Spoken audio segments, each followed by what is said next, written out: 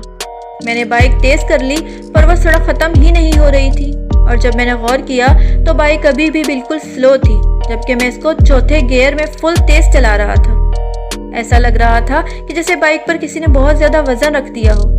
اور یہ سب دیکھ کر اب میں پوری طرح گھبرانے لگا، کیونکہ میں ابھی آدھی سڑک پر بھی نہیں جا پایا تھا، جبکہ پوری سڑک صرف 2 کلومیٹر کی تھی۔ میں پوری طرح سے بائک کو بھگانے کی کوشش کر رہا تھا کہ اتنے میں میرے پیچھے سے زور زور سے سانس لینے کی آواز سنائی دینے لگی، جیسے کوئی میرے کان کے پاس ہی کوئی تیزی سے سانس لے رہا ہے۔ میرے رونگٹے کھڑے ہونے شروع ہو گئے۔ اب میں کچھ سمجھ گیا تھا کہ میرے ساتھ کوئی عورت نہیں ہے بلکہ کچھ اور ہی چیز ہے۔ اتنے میں اس عورت نے میرے کاندھے پر ہاتھ رکھا اور اچانک سے میرے پورے جسم میں ایک ڈر کی لہر دوڑ پڑی۔ میں نے ڈرتے ہوئے جب اپنے کاندھے پر نظر ڈالی تو مجھے ایک عجیب سا بڑے بڑے نوکیلے ناخن والا کالا سا ہاتھ دکھائی دیا۔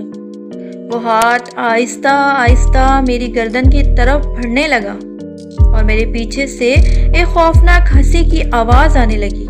وہ ہنسی ایسی تھی کہ اس کے آگے میری بائک کی آواز بھی دب گئی اور بائک جیسے کسی جگہ میں پھنس گئی تھی۔ اس کے ٹائر تو گھوم رہے تھے پر بائک ایک ہی جگہ کھڑی تھی۔ تبھی کسی نے پیچھے سے میرے دوسرے کاندھے پر اپنا منہ رکھ دیا۔ میں ڈر سے تھر تھر کانپنے لگا۔ ابھی میں بائک سے گرنے ہی والا تھا کہ پتہ نہیں کیسے میں نے ہمت کر کے زور زور سے کلمہ پڑھنا شروع کر دیا، اور ایسا کرتے ہی میرے پیچھے سے خوفناک چیخ کی آواز آئی۔ میں نے کانپتی ہوئی گردن سے پیچھے دیکھا تو میرے ساتھ ایک بہت ہی بھیانک شکل والی عورت بیٹھی ہوئی تھی۔ اس کی شکل پوری طرح کالی، اس کی بڑی بڑی سفید آنکھیں تھی جو رات میں لائٹ کی طرح روشن تھی، اور اس نے ایک ہاتھ میری گردن پر رکھا ہوا تھا، دوسرے ہاتھ سے ایک درخت کو پکڑا ہوا تھا جو کافی دور تھا۔ شاید اسی وجہ سے بائک آگے نہیں جا رہی تھی۔ یہ سب دیکھ کر میرا پورا جسم بالکل برف کی طرح ٹھنڈا پڑ گیا۔ میں اور زیادہ اونچی آواز میں کلمہ پڑھنے لگا اور اس نے میری گردن کو چھوڑ دیا، اور میں نے جلدی سے کلمہ پڑھتے ہوئے بائک کو پوری طرح ریس دی تو وہ عورت بائک سے نیچے گر گئی، اور اچانک سے بائک فل اسپیڈ سے آگے بڑھنے لگی اور بالکل ہلکی ہو گئی۔ میں نے پھر پیچھے مڑ کر نہیں دیکھا اور 5-6 منٹ ہی میں دھرم پورہ کی چوک میں جا پہنچا اور بنا روکے ہی گھر چلا گیا۔ اب وہ چیز کہاں تک میرے پیچھے بھاگی ہوگی مجھے کچھ پتا نہیں، بس اتنا پتا ہے کہ اس دن مجھے فوراً سے بہت تیز بخار ہو گیا تھا، اور اس دن کے بعد میں نے دوبارہ کسی کا بھی مذاق نہیں بنایا، کیونکہ میں جان چکا ہوں کہ واقعی میں ہوائی چیزیں ہر دور میں ہوتی ہیں۔ امید ہے آپ لوگوں کو یہ کہانی پسند آئی ہوگی۔ پسند آئی ہے تو زیادہ سے زیادہ شیئر کریں، لائک کریں، کمنٹس کریں اور سبسکرائب کریں۔